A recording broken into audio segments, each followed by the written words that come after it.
Hello, beautiful people. This will be the last video for the day. Welcome to this YouTube channel. My name is Celia Motoning Zengele. If you're coming across this YouTube channel for the first time, please watch till the end and remember to subscribe, like, and share this so that others can see it too. And if you're a return sabi, thank you once again for believing in me, spending your time on me, spending your data on me. Thank you so much for your support.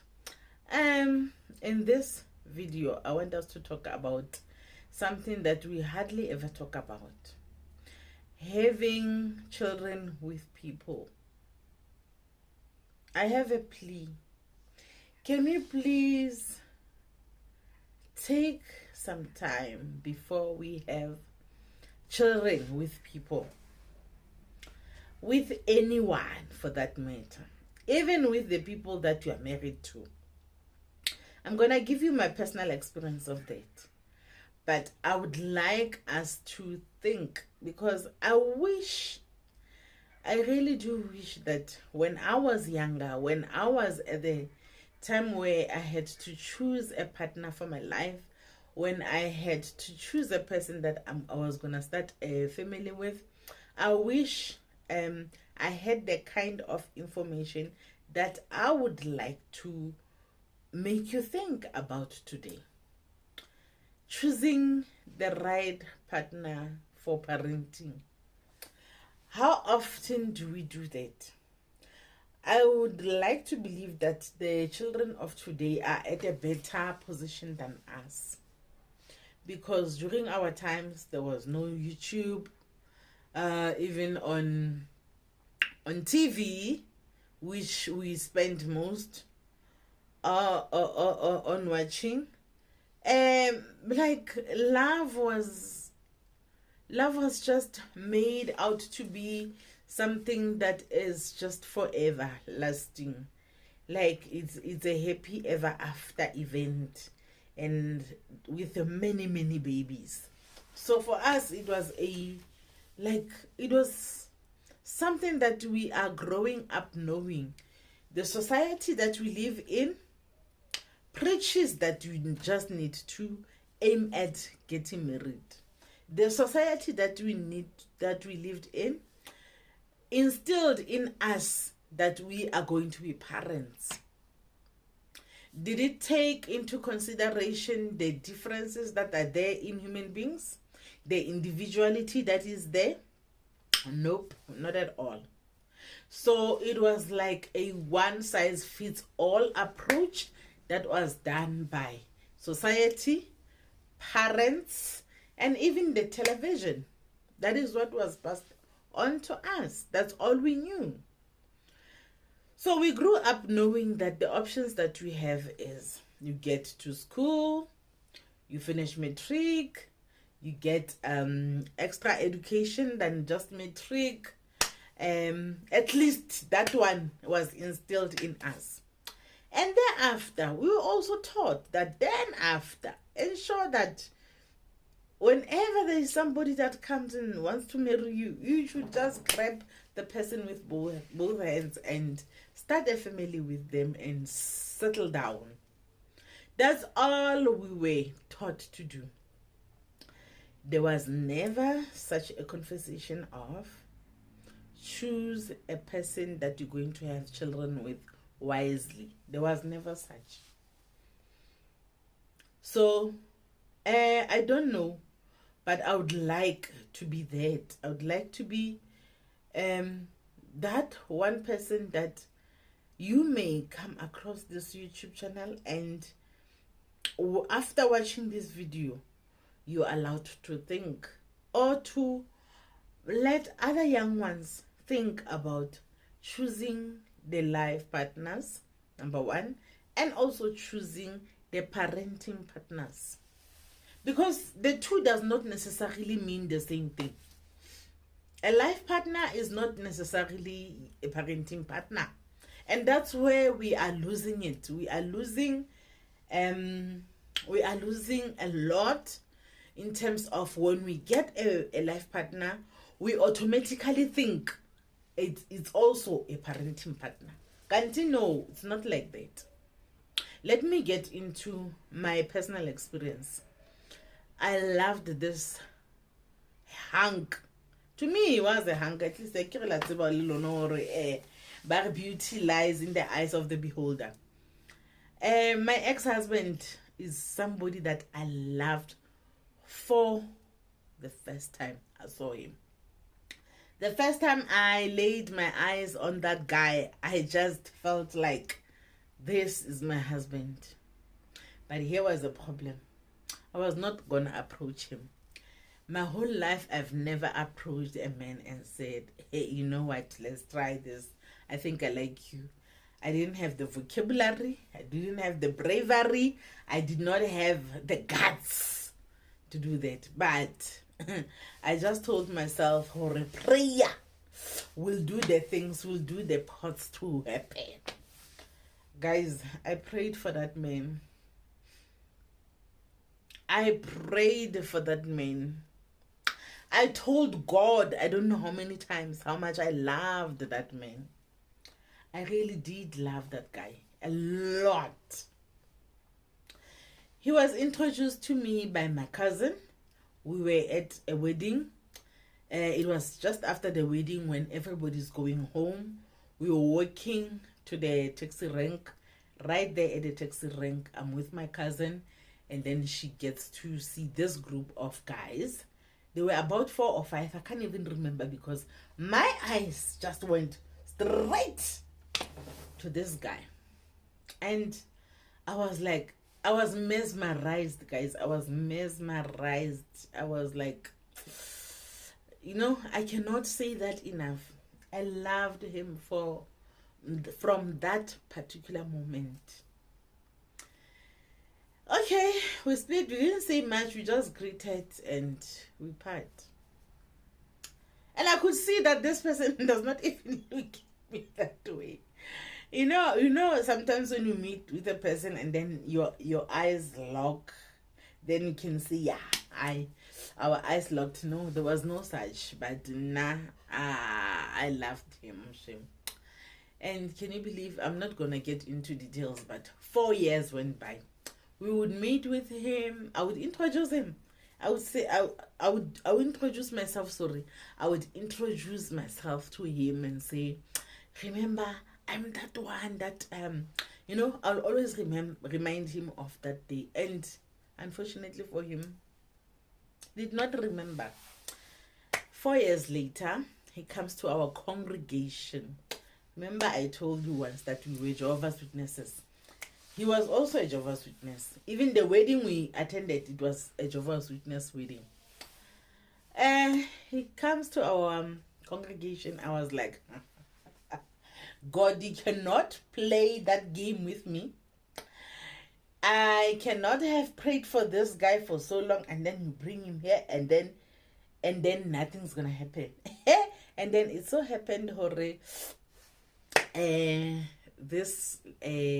the time he comes to our congregation, there was a wedding preparation happening of another friend of mine. So this friend is gonna get married, and it so happened that her hubby to be, her groom to be was friends with this guy as well. And then he invited this guy to be one of the groomsmen, and I was one of the bridesmaids. And guess what? We were paid.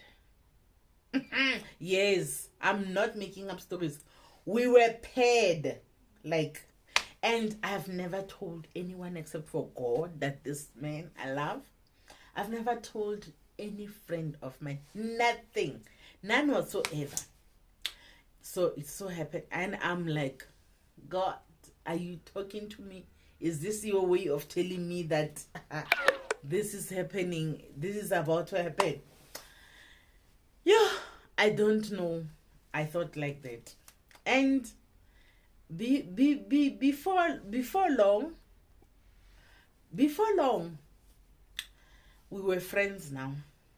Yeah, we moved from like acquaintances that see each other now and then I have to remind him of the day we met, and so now we got to be closer. And I don't remember what happened. Something happened while we were busy practicing for the step. I can't remember whether he missed the step. Oh guys, I never laughed like that. I laughed at him, and one of the groomsmen said, why are we laughing? You know, there's a Sotho saying that says, I said, what does that mean? That means if you laugh at a person like this, you're going to end up marrying them. For me, it was like, how's the nazo? Yo, that those words rang in my head so many times. Fine. I think, 4 years, within that year, he ended up approaching one of the guys that was busy. Now, you know, it's surprising. You would be in church for, I don't know for how long. No one saw you, no one didn't care.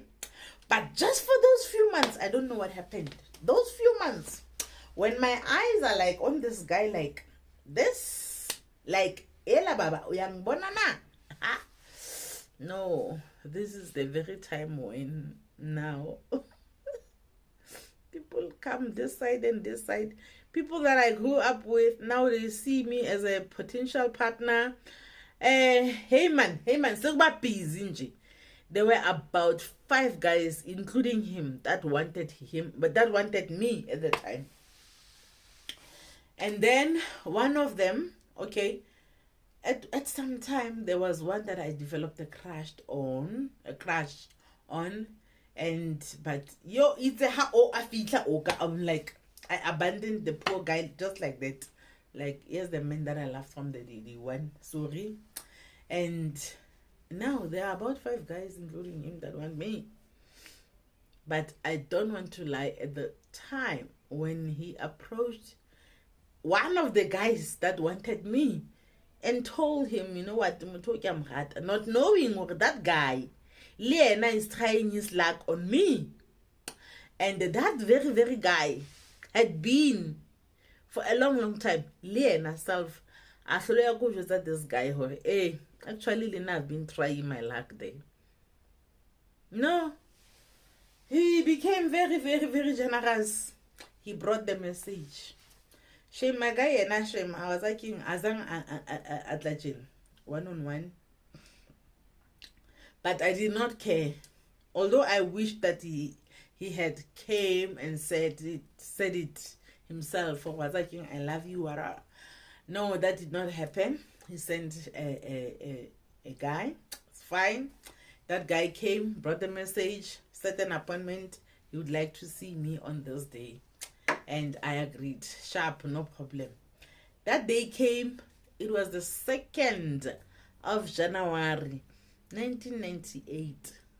I remember that day very, very well. It was raining. It was drizzling. He came at my place as if he was visiting my brother. And then when he left, because now I know already there's an appointment that is put, that is like on hold. When my brother was trying to accompany him outside, I was like, no, you could boss like it, I'm feeling it. And my brother was like, he could just tell more tabating. Sharp, we left. Hey, guys. Okay, it was difficult to come out of him, but it finally came. Yeah, I think we really and Lena, I was like, yo, it was as easy as that. Fine, that was the beginning of the relationship. Bona, it was nice for me, the relationship.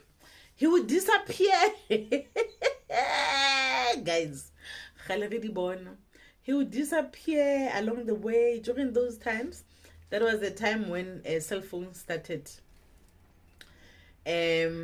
So when the cell phone started, I was working, he was working already, but we had not bought the cell phones. I didn't buy. I had not bought my first cell phone by then. He also didn't. So we relied on seeing each other. We live in Everton. In Everton, there are no landlines. So there is no landline. There is no cell phone. There's no other form of communication. The only form of communication there is if he comes. He used to drive a Ford what, 323? Yeah, Ford. Is it 323? Yeah. It was an old Ford 323. I would, listen to all the cars, hoping that it's him coming. No. He would disappear for something like weeks. And then when he comes, like, he came, he found me, like missing him. I'm just ready to see him. And hey, guys, being Jehovah's Witness, it was difficult at our time. I don't know now, but during our times, particularly that congregation I was in, if you were in a relationship with somebody, you had to pretend there's nothing when you meet at the congregation. We used to meet about 3 to 4 times a week, but not talking to each other. We just greeting each other. Yes, as strange as it is. Yes, it was.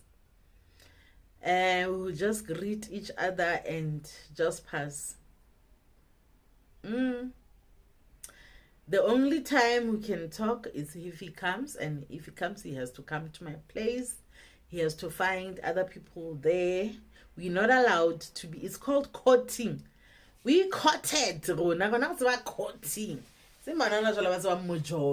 Hey, we used to court.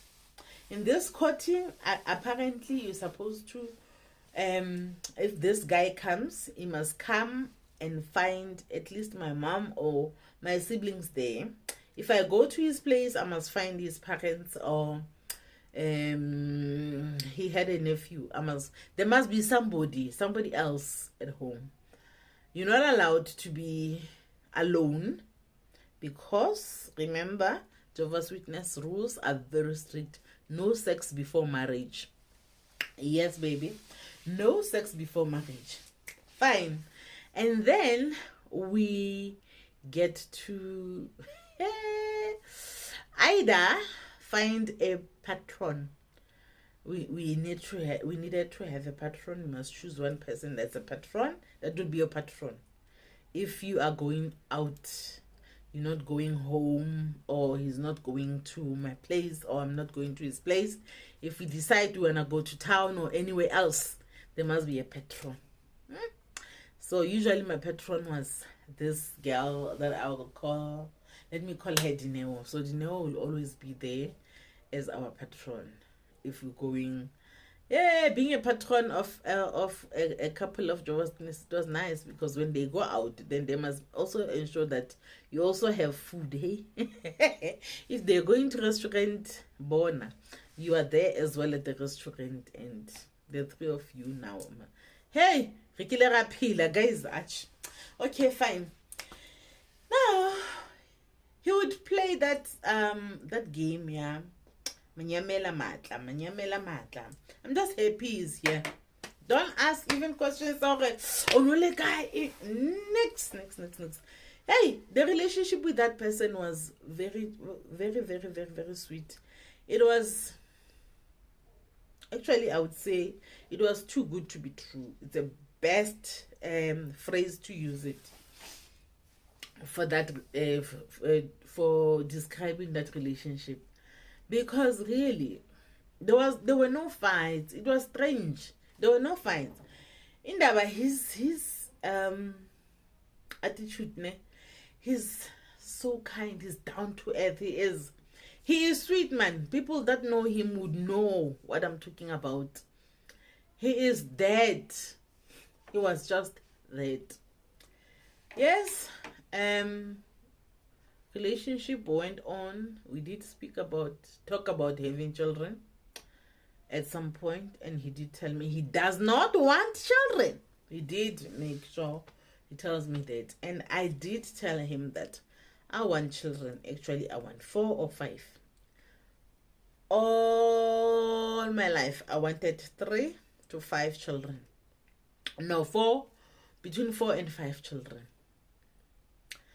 And like we spoke about it, I told him, he told me he doesn't want children. But I don't know, somehow we fought the way forward. No, there was no conversation that says, okay, now that you don't want any children and I want 4 to 5 children, how are we going to balance things? There was never such a conversation, which now, as an adult, I would like to encourage anyone that is about to get married to ensure that they ask relevant questions. Don't just talk. Don't just chat. It shouldn't just be a chat. There should be, in a relationship before marriage, there should be negotiations. There should be compromising. If there's any compromising done, it should be done not in marriage, but in the relationship itself. I wish I did. Failure to do so, I don't know, somehow, like there was never a time when he said, okay, fine, we'll have 3 kids, or we'll have 1 kid, or we'll have... He said he doesn't want children. I said I want 3 children, but like we were telling each other, there was no, like, okay, now what are we going to do about that? Because that makes us incompatible. No, there was never such. And he engaged me, put a ring on me. Okay, now that there's a ring, once you're engaged in Jehovah's Witness congregations, at that time, I don't know how things are done now. I'm no longer Jehovah's Witness, so I don't know how they are doing things right now.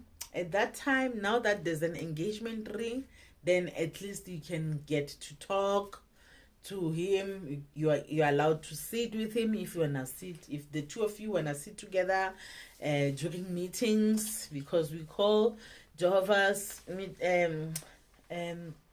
Witness meetings, like when we meet, when we know that congregation. I don't know what other people, when people say they go to church, we don't say we go to church, we say we're going to meetings. Okay, fine. When you go to meetings, we would sit together sometimes, but most of the time we didn't. But then at least that's allowed to, once you are engaged and there is a ring, everybody knows that now you're gonna be married to this guy. Fine. Plans for the wedding happened. It came. It was okay. It was beautiful, but I had a headache throughout, right up until after lunch. I did not get to enjoy my exchange of vows. I did not at all. I woke up with a headache. It was a headache right through. But when we got to reception, it just died down like shoo, without any pill, nothing. Fine. And then I started getting to enjoy the reception. It was fine. Then life started. That guy was good, eh? To a point where he had saved. When we married, we did not have any loans. Nothing. No loans whatsoever. We did everything cash. He had saved enough for... He has saved enough. Let me just say that. Even to start the life, we managed to buy things to start the life. Buy the bed, buy the wardrobe, buy the stove, buy the machine to wash. He did. Hey man, now my husband was good, guys. My ex-husband, now. That guy, shame. Now, first year, shame, we enjoy each other's company. We're sharper, I'm natty. First year goes by, and I'm like, my guy, mwana. And he's like, nah, ha ke batle ngwana. Re shapo religion really too. And now I'm like, but na esale elena, I wanted children. Na esale elena, I wanted to have children. So are you gonna deny me that? Hey, ke la mo freya butohle.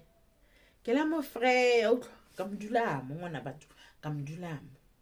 Guys, I will tell you today, I'm not proud of those moments right now. I'm not proud of those moments. When I look at them, sometimes I feel like I should just cry, because I feel like I have only myself to blame, because he was honest.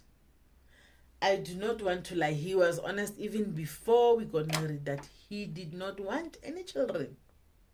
Yes, I was also very honest that I wanted children. Even I wanted more. Because at home where I grew up, we were 4. I wanted more than that. I wanted 5. 4 or 5. That was my wish.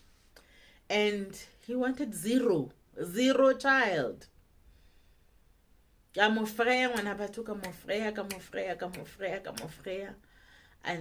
adumela. When a woman nags at you, you end up agreeing. I think not just as a woman, anybody, if a person nags you a lot, you end up just admitting. So actually he was coerced. I can actually say I coerced him to have those children. I'm not proud of it. We had child number 1. No, we had a miscarriage. Number 1 turned into a miscarriage. And when I looked at him, he looked like he was satisfied about what happened. And I was crying. I was, yo. Guys, I was sad. I was very, very sad. Ooh. I think what drove me to end up giving up or on the pain was because I didn't know the gender of my child. When I first got my daughter, I thought maybe that one was a son. When again I got my daughter, felt like maybe the first one was a son. And when I got my son, I finally got my son, I felt like, yeah, if that child was a son, then I have a son. If that child was a girl, then I have 2 girls. I felt like it's time I let go of that pain. And somehow we all have our ways to cope with our pain. I don't want to lie. The day I gave birth to my son, that is the pain going away, the miscarriage pain going away for me. Fine. Now we have a first daughter. He was there throughout the pregnancy. He was there, and then he was there through and through. And then that 3-year incident happened, which if you want to know, you'll go and check the other videos. How my daughter told me that Papa Omogodete, he had urinated on her when she was 3. And thereafter, then I started begging him again for another child, as also part of me apologizing to him for having suspected that he may have sexually molested our daughter. So yeah, as stupid as it is, it was like that. Then I started like trying to beg him, thinking that maybe I can give him a sign, I can apologize. Hey, women, things we do to ourselves, they are bad. Stop it. Stop. And then Gafraya Wanabato again, and I found another. He agreed. And I don't want to lie, and he also knows there is no child that I planned by myself. We planned, I was waiting for him to say yes, then we started planning to have children. Then I'll stop my whatever contraception I was on, then we'd try our luck, we'll try. And with the first 2 children, we did not have to try for long. Then the child was there. We had to try for a month or 2, then we are pregnant. But the problem happened between the second and the third. Now, I don't know what's wrong with us women to think like girls are not enough. That guy told me 2 girls are enough. These girls are fine. If God gave us girls, it's fine. You wanted the first child. I did not want any child. And I gave you the first child. It was a girl. You wanted a child again. And it was a daughter again. Be happy with that. And I was like, no. But everybody has to have a boy that will take the surname forward and so on. Interesting. Where do we get these ideas from? I don't know. I nagged again the poor guy until he gave me a son. And he was not excited at all. I don't want to lie. He was not excited at having a child, another child. He was not excited at that child being a boy. Now, later on, I realized that this person could have been aware that he has a problem. He has a bad desire, a sexual attraction to children. What if he knew that long time ago before he met me? That's why he decided that he was not going to have children, because maybe he did not want that temptation. And there I was. Forced him right into that temptation. There I was, not once, not twice, but 3 times. Whereas he had told me he did not want the children. That is why it's part of the reason why even now when I have to go again to the maintenance court, it's part of the reasons when I'm thinking that actually that guy was honest with me from the go. He did not want children. Yes, he was not honest to me about why he did not want any children. And I don't think anyone owes anyone an explanation as to why. What if, like, you don't have a reason? What if you don't just like children by yourself? Like, what if there's not even a reason not to love, not to want to have kids? What if you don't want? You want a life without children? What if you grew up in a big family where you had to fight for a spot, you had to fight to be noticed in the family, and finally you don't want that. You want to have yourself, your woman, and life. That's it in your life. What if? Because children are not everything and be all. They are not that. And women, stop thinking that children are a glue that will bond the marriage and what. There's no such a thing. If there was such a thing, I would have a triple bond with my ex-husband, because I have 3 children by him. There is no such a thing, guys. How many relationships are falling apart immediately after having the first child? Let's stop. Particularly women, we are the ones that are growing life inside of us. Let's think about the generation that we are bringing to this world. Ask yourself, do you want to have a child for real? What is the purpose? And the purpose should not be to have this guy like tied down to you. I am tied. I am bonded with my ex-husband for life with 3 children.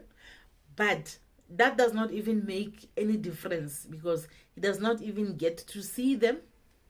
He's not bothered. He doesn't see them. He does not even ask, how are they? He does not want to know anything. What about the pain that I've brought to these 3 souls? There is a pain, there is a gap. I grew up without a father. I know how painful it is growing up without one parent. I know how painful it is growing up without a father in your life. And my whole life, I had promised myself I will never have a child that does not have a father. That is why it took me 28 years to have my first child. because I made a choice very, very early on in my life that my children were never gonna grow up like me. But guess what? Here they are. They are without a father.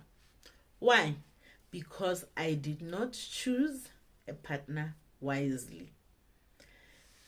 My ex-husband had told me even before we got married that he did not want children.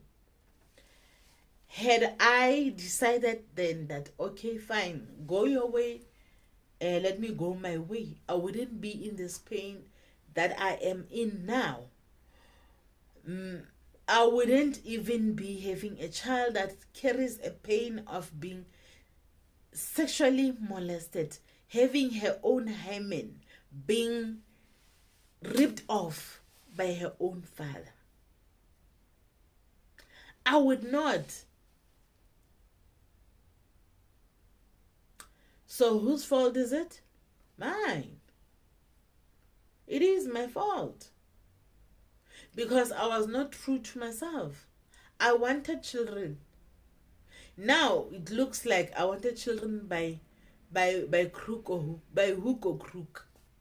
Because now I forced this guy to have 3 children with. Yes, I didn't put a gun on his head, but I coerced him because he was honest. And repeatedly, and also myself, repeatedly, 4 times I fell pregnant. 4 times. I fell pregnant 4 damn times. Why? I wanted children. So actually, my wishes happened. His wishes did not. He made me pay for that. He made me pay for his wishes that were not fulfilled, because his wishes were not to have any children. And now I let my wishes happen because now I got selfish. This is my body. I'm the one that carries the children.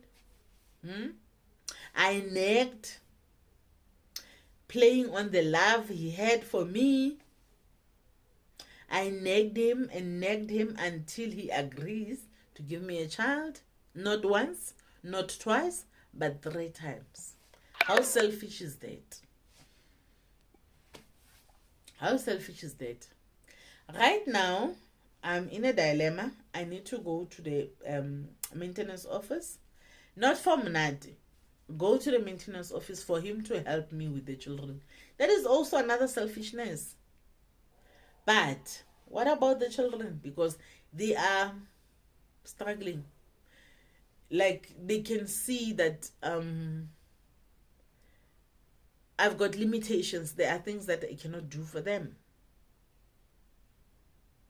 They don't have a father, yet he's alive and kicking. They are lacking some of the things that they need because they have a single parent, one parent. So what do I do? It's hard. Legally, I have a right to go to maintenance. Legally, the law does not get into who wanted the child, who did not. The law says you two brought the children here, you must feed them. That's what the law says. But actually, as women, many a times, we are being selfish. When coming to having children, when coming to choosing our partners, we are being very, very selfish. Some of us are not afraid to have children with married people. Not knowing very well that this guy is married. And that guy is going to be unavailable for me. Because now that you are pregnant, that's the time now he remembers he has to be trustworthy to the wife. He goes and fixes whatever that was wrong with the marriage when you are pregnant. Because now he's trying to apologize for his own selfish behaviors. Who's suffering at the end? Your child, as a woman. We are not afraid to have children with guys that are committed in other relationships. You know that this person o jola le mama. How robala le ena fela o so bile o etsa boshosho ba go wena gonna have pregnant because you want to win the relationship. How many succeeded? Very few. I mean, you cannot use the child to in such battles, guys. And as a result, who's suffering? The child. So actually, if we can look into our history as people, many of us are broken souls. We are broken by the choices that were made by our parents. The choices they made us who we are. We may be bitter in life. We may be frustrated in life. We may be hurt. We may be even having mental problems in life because of the poor choices that were done by our parents. Some of the children are even inheriting illnesses from the people that we did not ask before we sleep with them. Now, there are a few things that I want to conclude this video with.